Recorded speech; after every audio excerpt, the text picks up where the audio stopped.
को वहीं पर वैराग्य भी प्राप्त हो जाता है। उसी तरीके से भूख लगने पर तीनों का आनंद आता है, उसी प्रकार से भक्ति करने पर तीनों का हमें एक साथ आनंद आता है।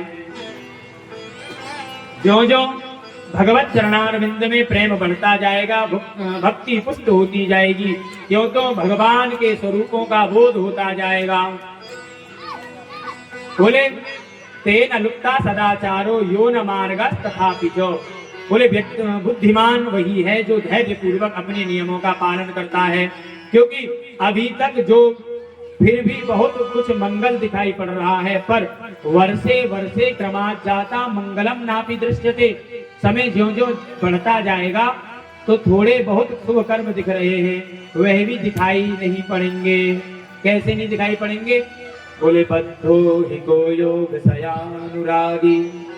बोले धीरे धीरे हम अपने जीवन को विषयों में आसक्त करते जाते हैं।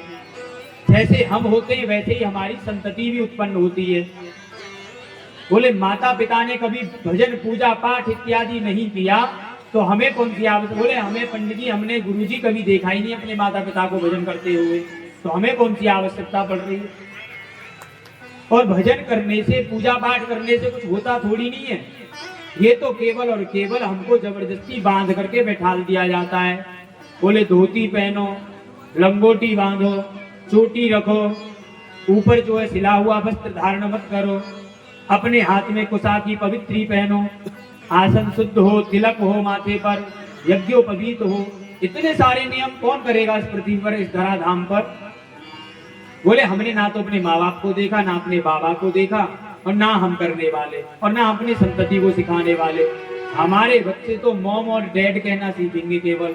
इसके अलावा आप कहोगे माताजी और पिताजी ये नया ज्ञान बांटने आ गए आप यहाँ पर, तो ये सब हमारे बच्चे नहीं सीखने वाले।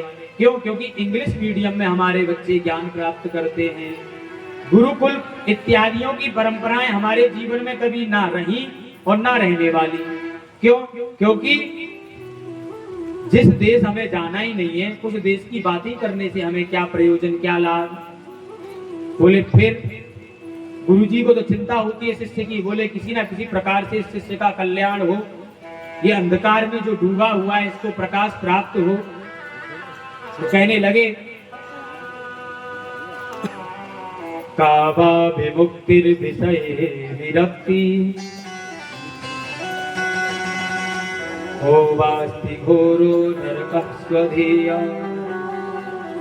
बोले इन विषयों से मुक्ति पाने का भी तो कोई उपाय होता होगा, और मुक्ति पाने का उपाय है तो इस भयाभीत घोर नरक को मैं जो लेकर के घूमता रहता हूं, जिसको मैं कहता हूं शरीर।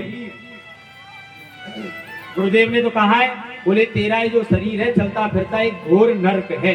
बोले बुखार आ जाए तो चलने में असमर्थ हो जाए, तेरा अंदर का जो भगवान का कीर्तन करने वाला जो जीव है, जैसे कह देते हैं छोटी सी बुद्धि, वो जो बुद्धि है जो भक्ति की तरफ आकर्षित करती है, जो ज्ञान को बढ़ाती है, जो वैराग्य को हमको सिखाती है, वो जब बुखार में लिप्त हो जाती है तो वो किसी को नहीं सिखा पाती। फिर तो जो कराने की आवश्यकता रहती है और डॉक्टर को याद करते रहते हैं, वैद्य को याद करते रहते हैं। इसी में केवल और केवल चिंतातुर होकर के व्यक्ति नित्य निरंतर परमात्मा का मनन तब भी नहीं कर पाता, तब भी जो है औषधि का विषय सोचता रहता है। बोले क्या?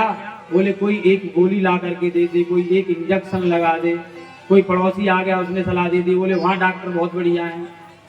अब कोई हम जैसा पहुंच गया जा करके उसने जो है कृष्णाय वासुदेवाय हरये परमात्मने प्रणतक्लेशनाशाय